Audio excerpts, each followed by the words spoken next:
Hello, everyone, for OneWrestling.com here at the Scott Epstein Memorial Show in Garfield, New Jersey.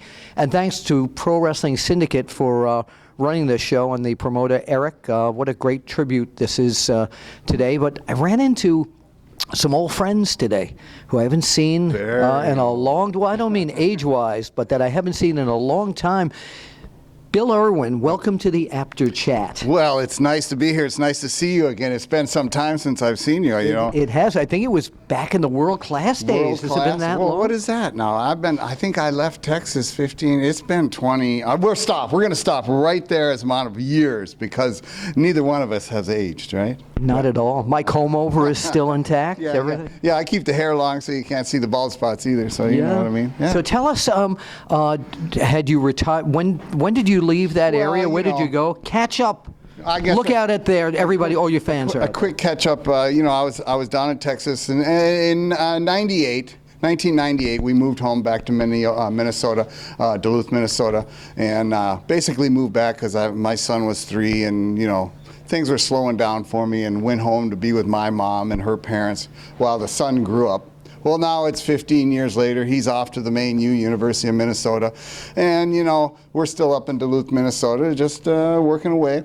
Yeah. Worked about a year around there with Kent Patera. He ran a bunch of shows. Yes. Then it kind of died out, and I've been doing other things. What else have you been doing, if you don't mind telling us? I mean, everybody does other things beside this business. Believe it or not, there is life after wrestling. But when I got back there, I got into, I started doing the mortgages before the breakdown. I did a lot of the mortgages. I got into some construction with Mike Morrow, if you're watching this sometime. We did construction management, built dialysis access centers for about 5 years. Then went home, jumped around a little bit. Now it's Wild Bill, the bus driver. I drive the big 45-foot coach buses on charters and stuff like that. So if you're coming up to Minnesota and you need a bus, call me. I can drive you around, tell you stories. All right. Now, before we let you go, back in your world-class days, were you around the time period when Ultimate Warrior was there, Jim Hellwick, Dingo Warrior? Yeah, Dingo, well, that's what I know him as. So maybe a memory of him. He came in, and he wasn't there real long, and then he was gone. What I do remember is pretty much, what everybody does is that the kids loved him. They loved his, even my wife goes, oh, I remember when he was there.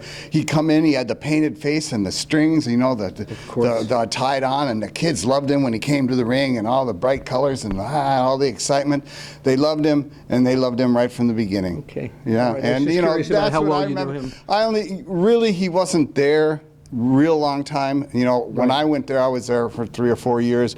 He came, and then he was there for a little while, and then he left. I'm not sure where he went, but I think he went on maybe to New York, because wasn't he there somewhere in like 80s? Yes. Early 80s? Yes. So I think that's where he went, because that's when I was in Texas. Well, Bill Irwin, great to see you back here at the Scott Epstein Memorial Show. And if you'd point to the camera, just like I always do at the end here, we'll see you at the matches. We will see you at the matches. Yeah. I put the claw on. Ah!